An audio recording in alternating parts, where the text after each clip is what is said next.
우리가 많이 쓰는 말 중에 다 좋은데 이런 말이 있죠. 요즘 인터넷으로 물건을 사거나 식당들을 갈 때 먼저 리뷰들을 많이 살펴보는 분들이 많은 것 같습니다. 거기서도 이 말이 심심찮게 쓰이는 것을 봅니다. 그런 후기들 중에 제가 좀 재밌는 것을 몇 개 찾아왔습니다. 이 오너들에게는 재미없지만 보는 우리들에게는 재미있는 리뷰입니다. 음식 맛도 최고고 분위기도 좋고 양도 푸짐해요.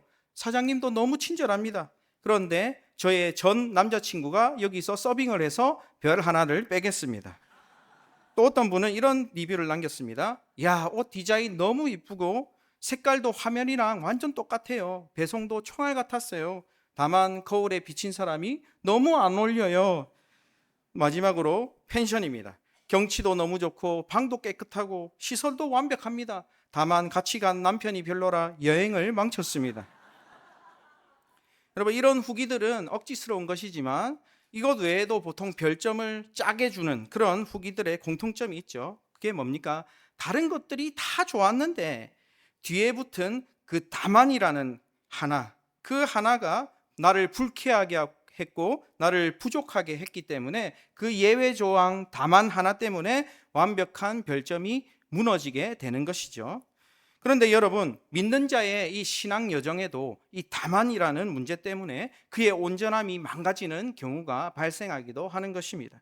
그래서 그 시작은 너무나도 화려하고 완벽했지만 그 끝이 비참하게 반토막 나버린 그런 사람들이 성경에서도 종종 나타나고 있습니다. 오늘 말씀은 그 대표적인 그 한 사람, 남유다의 8대 왕 요아스에 대한 이야기를 나누고자 합니다. 제사장 여호야다가 7살인 요아스를 이렇게 왕으로 세우면서 악녀 아달랴에 의해서 이렇게 끊어질 뻔했던 다윗 왕조의 명맥이 다시금 이어지게 되었습니다. 요아스는 그토록 어린 나이에 왕이 되었지만 그는 무려 40년 동안 유다를 다스렸습니다. 이것은 단순히 통치 년수가 많다 이런 의미로 끝나는 것이 아니라 요아스를 향한 하나님의 지극히 특별한 은혜를 일컫는 이 년수라고 할 수 있겠습니다. 실제로 요아스 이전에 40년을 다스린 왕은 다윗과 솔로몬밖에 없었던 것이죠. 하나님도 요아스를 아주 특별하게 생각하였고 요아스도 이 다윗과 솔로몬의 버금갈 정도로 하나님께 특심이 있었던 왕이었던 것은 분명합니다. 그러나 안타깝게도 요아스의 최후는 어떻습니까? 역대하 24장 25절을 보면 너무나 허무하고 정말 비참한 죽음을 맞이하게 되는 것을 봅니다.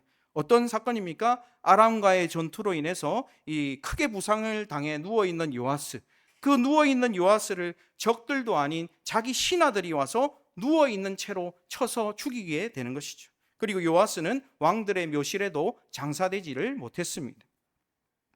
왜 이렇게 시작과 끝이 극과 극에 있는 것일까요? 그것은 그의 공과 과가 너무 분명했기 때문이고 바로 오늘 우리가 읽은 이 말씀에도 그의 공과 그의 과의 씨앗이 분명히 드러나는 것을 보게 됩니다. 그래서 이 요아스의 모습은 단지 그의 개인사로 끝나는 것이 아니라 오늘 하나님을 따르고자 하는 우리에게도 주는 의미가 굉장히 크다고 할 수 있겠습니다. 여러분, 신앙생활을 하는 사람에게 있어서 물론 이것은 저도 포함입니다. 하나님께 공만 있는 사람도 없고 과만 있는 사람도 없을 것입니다. 그렇지만 우리 삶에 하나님이 싫어하는 그 과는 자꾸만 우리가 발견해내어 해결하고 버리지 못하면 반드시 요아스와 같이 우리 삶의 끝에서 무언가 잡아당겨지는 그런 문제가 생길 수 있음을 우리는 두려운 마음으로 생각을 해야 되겠습니다. 그래서 오늘 말씀을 통해 우리 신앙생활에 그 과가 있다면 발견하여 날마다 흘려보내시되 그렇게 우리의 쌓을 공은 주님 앞에 늘 쌓아서 요아스의 시작처럼 충만한 그러나 끝은 절대 남지 않는 그런 여러분들 하나님 인정하시는 놀라운 복된 삶이 되시기를 주님의 이름으로 축원합니다. 오늘 우리가 읽은 이 본문의 주된 내용은 사실 공적이 훨씬 많습니다. 여러분 읽으셔서 알겠지만 공적에 대한 기록이죠. 파손된 성전을 대대적으로 복구하였습니다. 그리고 성전에 드려지는 헌금이 헛된 데 쓰여지지 않도록 하나님만을 위해 온전히 쓰여질 수 있도록 그렇게 했다는 것이죠. 그를 위해 요아스는 제사장들에게 명령을 합니다. 5절을 우리 같이 함께 읽어볼게요. 5절을 읽어보겠습니다. 제사장들이 각각 아는 자에게서 받아들여 성전의 어느 곳이든지 파손된 것을 보거든 그것으로 수리하라 하였으나. 이 말을 쉽게 표현하자면 이런 겁니다. 제사장들이 각각 출신 연고지가 있을 거잖아요. 자기 고향 연고지 이쪽으로 가서 잘 아는 사람들에게 얘기하라는 겁니다. 세금을 거두오라는 것이죠. 그래서 그 세금을 징수해 와서 성전을 보수하도록 해라, 이렇게 명령을 내렸습니다. 이제 제사장들이 그 명령을 들었습니까? 안 들었습니까? 안 들었죠. 세금도 받아오지 않고 수리도 하지 않았습니다. 근데 좀 이해가 되는 게, 남도 아니라 자기가 누구보다도 그 형편을 잘 알고 있는 그 사람들에게 갑자기 가서 성전을 보수해야 되니까 세금 좀 더 추가로 내시오, 이렇게 말을 하는 것이 쉽겠습니까? 어렵겠죠. 그리고 그들은 이렇게 생각했을 것입니다. 여지껏 우리가 이렇게 예배드리며 이런 곳에서 성전에서 살아왔는데 갑자기 무슨 성전을 수리하라고 하는가 생각했을 겁니다. 그래서 제사장들은 요아스 왕 제23년, 그러니까 요아스 왕이 30이 될 때까지 성전을 전혀 수리하지 않았던 것입니다. 그런데 어느 날 요아스가 제사장들을 다 불러서 심하게 책망하고, 이제는 제사장 당신들이 헌금을 받지 못할 거다, 이렇게 조치를 하고 더 이상 성전 수리도 그들에게 맡기지 않았던 것입니다. 그 후 신실하고 전문적인 사람들에게 그 모든 일거리를 맡겨서 성전 보수를 아름답게 이루어냈다는 것이죠. 이것이 바로 그에게 다윗과 솔로몬과 같이 40년의 통치 기간이 허락된 큰 복의 이유가 되었던 것입니다. 여러분, 이처럼 하나님께는 공짜가 없다는 말이 있습니다. 물론 이 말은 사실 굉장히 조심스러운 말입니다. 그러나 하나님은 정말로 그러신 분인 줄로 믿습니다. 우리가 하나님께 열심을 다해 정성을 다해 드리는 것은 하나님이 정말로 기쁘게 받으실 뿐 아니라 하나님이 그것을 들어 자랑하고 기념하시고 우리에게 더 좋은 것으로 갚아 주실 것입니다. 그런데 여러분, 한편 또 생각해 보시기 바랍니다. 사실 하나님께 우리가 아무리 최고의 것을 열심, 헌신, 그것을 다 쏟아드린다 할지라도 실제로 그것이 만유의 주제이신 하나님께 무슨 큰 의미가 있을까요? 우리는 첫 번째로 손을 떨며 벌벌 떨며 하나님, 이거 제가 너무 아끼는 건데요, 드릴게요 하고 드린 것이 실제적으로 온 우주를 가지신 하나님께 몇 번째가 되겠습니까? 그것이 온 우주의 것들 중 순위권에는 들 수 있겠습니까? 그러나 감사하게도 하나님은 우리가 드린 그 작은 것을 가장 귀하게 여기시는 줄로 믿습니다. 당신을 위해 땀 흘리고 수고하고 욕먹어가며 헌신하고 희생한 모든 것을 잊지 않고 당신의 나라에 기록하고 계시다는 것이죠. 요아스가 받은 그 큰 은혜가 우리에게 주어지기를 소망하며, 오늘도 여러분 주님이 기뻐 받으심을 믿으며 그렇게 주를 위해, 주의 몸된 교회를 위해 애쓰고 힘써드리는 저와 여러분 되시기를 주님의 이름으로 축원합니다. 그런데 참 여기까지 이야기가 끝났으면 너무나 좋았겠지만 그렇지 않은 데서 문제가 있다는 것이죠. 그는 성전 건물을 복구하는 데는 아주 열정적으로 행했지만 그것을 디딤돌로 자기의 온전한 신앙의 완성까지 나아가기는 못했다는 것이죠. 건물은 회복되었지만 자기 마음 중심, 진정한 성전이 회복되지 못했기 때문에 그것이 안타까운 최후의 원인이 되었다라는 것입니다. 그의 대북격인 제사장 여호야다가 살아있을 때만 해도 그의 눈치를 봐서인지 아니면은 가르침 때문이었는지 모르지만 여호와 보시기에 정직하게 행했습니다. 그런데 자기의 대북격인 그 여호야다가 죽고 나서 누구도 자기에게 이래라 저래라 할 사람이 없는 그때에는 온전치 못했던 그의 중심이 슬슬 이제 드러나기 시작했다는 것이죠. 그래서 바알을 숭배하는 신하들에게 이리 휘둘리고 저리 휘둘리게 되었고, 그런 그들을 위해서 하나님께서는 때마다 선지자들을 보내셔서 회개의 기회를 여러 번 주셨지만 그는 돌이키기는커녕 자기에게 하나님의 옳은 말을 전하는 여호야다의 아들을 성전에서 살해하는 배덕한 모습까지 보이게 되는 것입니다. 왜 이렇게까지 변질되었을까요? 그 변질의 씨앗이 된 연약한 중심, 그 과의 씨앗이 오늘 말씀에 이미 나타납니다. 3절 말씀 우리 같이 함께 읽어보도록 하겠습니다. 3절입니다. 다만 산당들을 제거하지 아니하였으므로 백성이 여전히 산당에서 제사하며 분향하였더라. 아멘. 여기서 중요한 말이 바로 다만. 그래서 오늘 말씀의 제목이 제가 정할 때 이렇게 정해봤습니다. 다만 악에서 구원하시옵소서. 다만이라는 이 악을 해결해야만 한다는 것입니다. 구약 성경 원어를 보면 이 단어는 라크라는 단어를 쓰고 있습니다. 이 라크라는 단어는 오직 단지 이런 뜻을 가지고 있지만 성경에서는 이런 의미로 많이 쓰입니다. 아주 훌륭하고 완벽해 보인 상태에 있는 그것이 치명적인 어떤 한계를 가지고 있다, 이것을 드러낼 때 이 라크, 다만이라는 단어를 쓰고 있습니다. 그러니까 우리말로 쉽게 표현하자면 옥의 티라는 것이죠. 그러니까 이 옥의 티 같은 라크, 그 단지 하나가 요아스 인생의 결론을 온전한 은혜의 길로 접어들지 못하게 하고 비참함으로 틀어버리게 했다는 것입니다. 그러니까 앞서 살펴보았듯이 요아스는 적지 않은 공을 세운 사람임에는 분명하지만 누구도 관심 없었던 그 하나님의 성전을 보수하고 여호야다가 살아있는 동안에는 여호와 보시기에 정직하게 행했지만 그 끝이 안 좋게 됐다는 것이죠.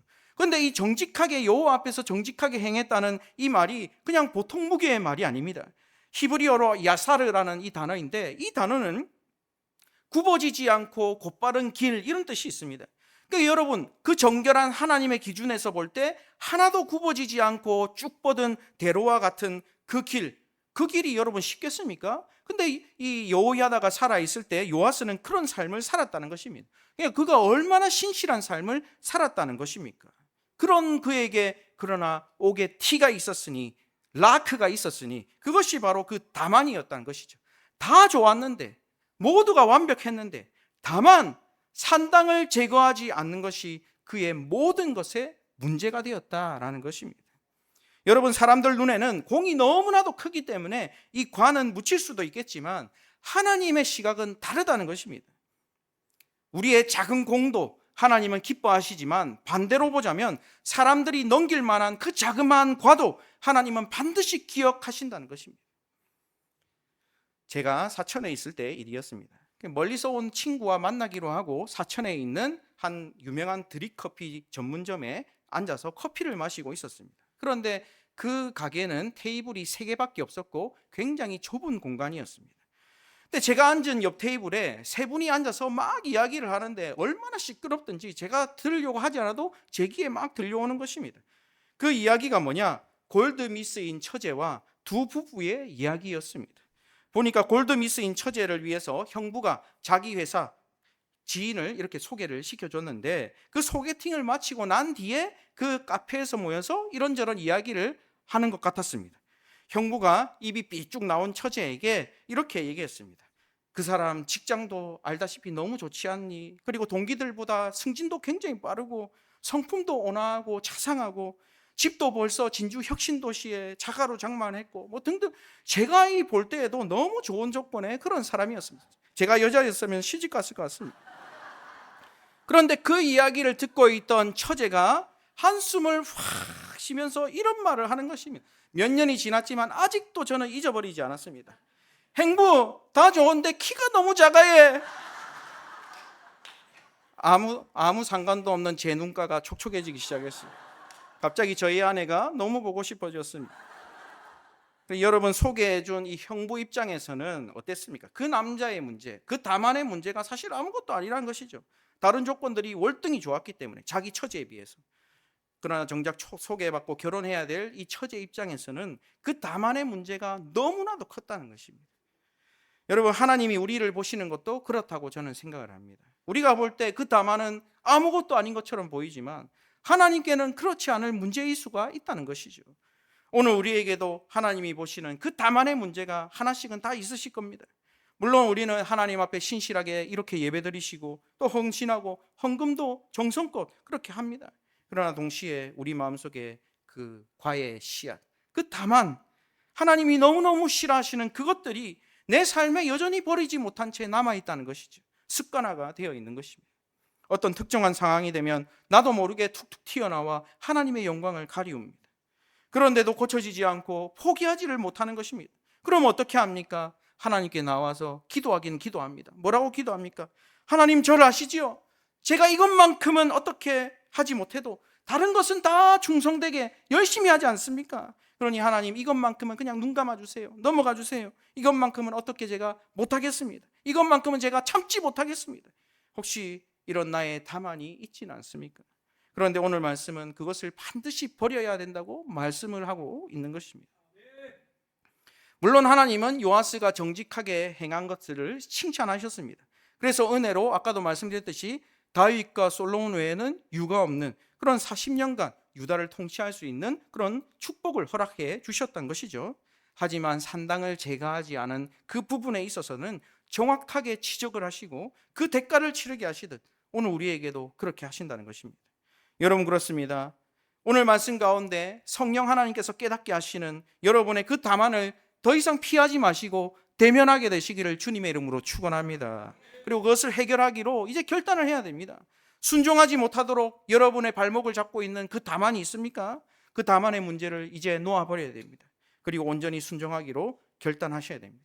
그렇게 우리 삶의 이 다만을 점점 지워나갈수록 요아스의 끝이 아니라 온전한 복된 길로 우리의 발걸음이 접어들게 될 줄로 믿습니다. 물론 그것은 말처럼 쉽지 않습니다. 너무 어렵고 힘듭니다. 저도 잘 압니다. 그러나 믿음으로 결단하는 우리들을 성령 하나님께서 도와주실 줄로 믿습니다. 그럼 여러분, 또 하나의 질문이 생깁니다. 그렇게 다른 거 다 잘한 이 요아스가 왜 이 산당을 없애지 못했을까? 그것은 당시 산당의 역할과 모습을 한번 살펴볼 필요가 있습니다. 산당을 뜻하는 히브리어 바마는 문자적으로 예배를 위해 구별된 높은 지대에 있는 곳, 이런 의미가 있습니다. 그러니까 본래 이 산당이란 것은 우상을 섬기기로 만들어진 것이 아니라 애초부터 하나님을 섬기기 위해 높은 곳에 마련된 지방 성전, 이런 의미로 보시면 되겠습니다. 실제로 솔로몬이 왕이 된 후 1000번제를 드리는 것도 기브온 산당이란 곳에 드리지 않았습니까? 그러니까 예루살렘 성전이 지어지기 전에는 이렇게 지방마다 하나님께 제사드리고 분향하는 높은 지대에 있는 그 산당들이 곳곳에 있었던 것이죠. 그런데 솔로몬이 예루살렘 성전을 이렇게 완공하고 나서 모든 제사는 이제 예루살렘 성전에서만 드려지게 되었습니다. 왜 그렇습니까? 그것은 솔로몬 개인의 명령이 아니라 하나님께서 그렇게 하기로 결정하셨기 때문입니다. 하나님이 거기에 임하셔서 거기에서 백성을 만날 거야, 이렇게 하셨기 때문이죠. 또 이제는 그 성전을 향해 기도하면 기도를 들어주겠다라고 약속도 하셨습니다. 그러니까 이제 하나님 오피셜로 지방 성전은 이제 필요 없게 된 것입니다. 그러면 이런 질문을 또 할 수 있겠죠. 아니, 우주의 주인이시고 사방에 편재하시는 하나님, 그 하나님을 위해서 곳곳에 예배하는 곳이 있으면 도리어 좋은 것이 아닙니까?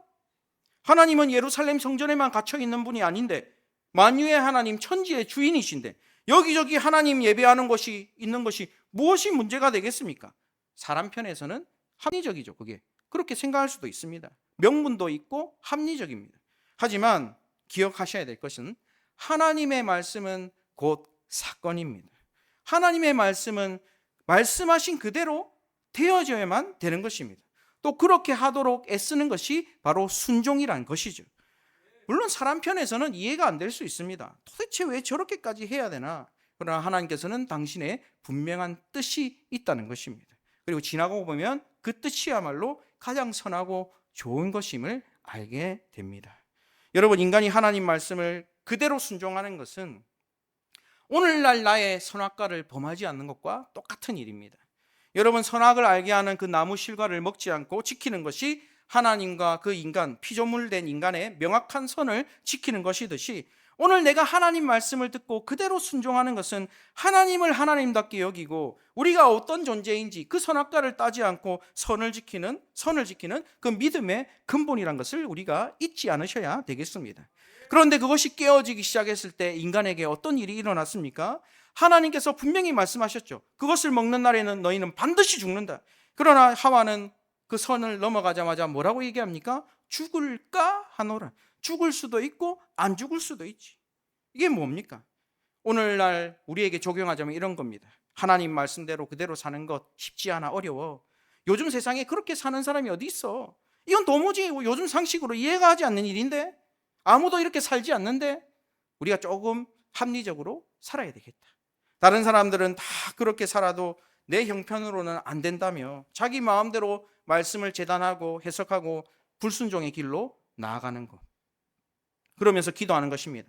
하나님, 제 사정 아시잖아요. 이 다만은 도무지 어떻게 할 수가 없는 거예요. 대신 내가 다른 것 더 열심히 할게요. 다른 것 드릴게요. 하지만 하나님은 그 변명, 그 기도 듣지 않으십니다. 요아스가 다른 것을 아무리 다 잘했어도 하나님의 뜻대로 없애야 될 그 산당을 없애지 않았을 때, 그 잘한 모든 것이 빗바라게 됐다는 것을 우리가 두려운 마음으로 기억해야 됩니다. 그가 없애지 않아서 어떤 일이 일어났습니까? 백성들이 계속해서 조상 때로부터 이어져 온 대로 산당에서 향을 피우기 시작했습니다. 오랜 기간 그렇게 살아왔기 때문에 그렇게 해야만 제사를 잘 드리고 하나님께 드린 것이라고 생각했던 것이죠. 그러나 더 이상 그것은 하나님이 원하시는 제사가 아니었습니다. 그 사람들 중심에는 뭔가 정겨운 고향 산당을 두고 예루살렘까지 굳이 내려가야 될 어색하고 귀찮은 일을 하기 싫어했던 것이죠. 이처럼 인간 중심적인 태도로는 결코 하나님을 제대로 예배하거나 섬길 수 없는 것입니다. 그 틈을 타고 들어와 아달랴 때 본격적으로 산당에 들어선 바알 신전, 바알 숭배, 그 산당을 중심으로 활개치기 시작했습니다. 결국 요아스마저 그 바알 숭배에 잠식당하여서 비참한 최후를 맞이한 것이 아닙니까? 여러분, 그렇습니다. 당장은 이해가지 않고 힘든 일이라 해도 없애야 될 때 없앴어야 됐습니다. 3절에 제거하다라는 이 원어를 찾아보니까 수르라는 단어로, 이 단어는 방향을 완전히 틀어서 치워버리다, 이런 뜻이 있습니다. 그러니까 요아스는 이 지방 성소를 더 이상 미련을 두지 말고 완전히 방향을 틀어 치워버리고 거기로 향하는 백성들의 방향을 정직하고 정확한 방향으로 수루해야만 했습니다. 그러나 그러지 못함으로 하나님께서 약속하신 그 예루살렘 성전은 점점 제 역할을 하지 못했고 이 지방 성전은 우상을 섬기기로 더 점점 발전하게 되었던 것이죠. 이것이 히스기야 왕과 무려 요시야 왕에 이르기까지 계속되었으니 얼마나 오랜 기간 동안 이때 없애지 못해서 그 다만의 문제 때문에 수많은 백성들이 타락하게 되었습니까? 여러분, 오늘 우리가 가지고 있는 이 다만의 문제도 마찬가지입니다. 요아스는 생각했겠죠. 내가 다른 거 다 잘했으니까 이 다만이 무슨 큰일이 있겠어. 그러나 그 모든 것이 엄청난 결과를 가져왔듯이 오늘 우리도 생각합니다. 이것이 무슨 일이 있겠어 싶지만 나를 넘어서 우리 자손에 이르기까지 힘들게 만드는 쓴뿌리가 될 수도 있음을 우리가 기억해야 됩니다. 물론 요아스도 할 말이 있겠죠. 하나님께 칭찬받았던 아사나 여호사밧 같은 선대 훌륭한 그런 왕들도 백성들과 뿌리 깊었던 이 산당인지라 없애지 못한 것도 사실이지 않습니까? 이게 요아스에게 얼마나 버거운 일이었겠어요. 선조들도 못했던 일을 왜 내가 짐을 안아야 되나? 선조들도 하나님이 그냥 지나가시지 않았나 생각할 수도 있었던 것이죠. 하지만 그는 해야만 했습니다. 왜 그렇습니까? 하나님이 그에게 맡기기 위해, 그 일을 맡기기 위해 다른 왕들에 비해서 얼마나 많은 큰 손길과 축복을 주셨습니까? 여러분, 아달랴에 의해서 다른 왕손들이 다 죽어나갈 때 하나님께서 그를 특별하게 보호하여 주셨고, 또 여호야다 같은 둘도 없는 훌륭한 스승을 허락하여 주셔서 7세 때부터 왕으로 성장할 수 있도록 하셨고, 그리고 다윗과 솔로몬의 버금가는 그 통치 기간을 허락해 주시지 않았습니까? 여러분, 그렇습니다. 오늘날 우리가 이렇게 은혜롭게 신앙생활을 할 수 있고 하나님의 은혜를 누리고 있는 이유도 다른 이유가 아닙니다. 여러분, 다시 질문드립니다. 여러분의 그 다만, 여러분의 그 산당의 문제는 무엇입니까? 버려야 되지만 버리지 못하고, 순종해야 되지만 번번이 걸려 넘어지고, 그 무언가, 그것이 바로 하나님이 우리에게 주고자 하시는 그 온전한 복의 통로를 계속해서 막히게 하고 우리 삶의 사건 사고가 끊이지 않도록 그렇게 인도하고 있지는 않습니까? 물론 그것을 끊어내기는, 다시 말씀드리지만, 쉽지 않습니다. 남들도 다 하지 않는데 왜 나만, 다른 사람도 다 저러고 신앙생활 잘하던데 하면서 합리화하기도 쉽습니다. 그러나 요아스를 통해 하나님은 분명히 말씀하고 계십니다. 지금 그것을 끊어내고 순종하는 것만이 나중에 지나서 보면 가장 쉬운 길이고 편한 길이고 복된 멍에가 된다, 우리에게 말씀하고 계시다는 것입니다. 여러분, 요아스와 같이 다 잘해도 하나님이 너무너무 싫어하시는 그 하나가 우리 인생의 문제가 될 수 있습니다. 여러분, 사단이 하와를 유혹할 때 뭐라고 했습니까? 말의 원어를 보면 하나님이 하신 말씀과 거의 똑같습니다. 그런데 거기에 단지 하나가 덧대어져 있습니다. 바로 참으로라는 말입니다. 여러분, 나중에 가서 보시면 알겠지만 하나님이 하신 말 그대로 합니다. 거기에 뭐만 붙었습니까? 참으로라는 이 답안만 붙었을 뿐입니다. 여러분, 하와가 뱀을 유혹을 받고 한 말도 하나님이 하신 말씀과 똑같습니다. 그런데 거기에는 반드시라는 말씀 대신 그럴지도라는 말로 대체해 놓았던 것입니다. 여러분, 우리 삶의 삶도 이 전부 문제가 아닙니다. 사실은 거의 대부분 선하죠. 좋습니다. 그러나 라크, 그 다만이라는 그 단 하나가 얼마 되지 않는 그것이 문제를 일으킨다는 것입니다. 그 다만은 우리가 생각했을 때 아주 일부이거나 소수이거나 사소한 건지 모릅니다. 그러나 그것이 누룩과 같이 우리 삶 전체를 지배하게 되는 것입니다. 여러분, 예수님이 제자들에게 기도를 가르치시며 마지막에 이렇게 말씀하셨죠. 다만 악에서 구하시옵소서. 여러분, 그렇습니다. 오늘 우리가 이 자리에서 드려야 될 기도가 바로 그것입니다. 내 힘으로는 도저히 버릴 수 없는 그 다만의 악, 내 힘으로는 도저히 순종할 수 없는 그 다만의 문제를 하나님 아버지 앞에 내려놓고, 하나님, 나를 그 다만 악에서 구하여 주시옵소서 구하는 것, 그것이 바로 오늘 우리가 드려야 될 결단의 기도인 것입니다. 오늘 이 시간 하나님이 너무나 싫어하시는 그 다만, 그 하나, 하나님이 원하시지만 순종하지 못하게 만드는 그 다만, 그 하나, 그것을 꼭 발견하시고 해결하게 되시기를 주님의 이름으로 축원합니다.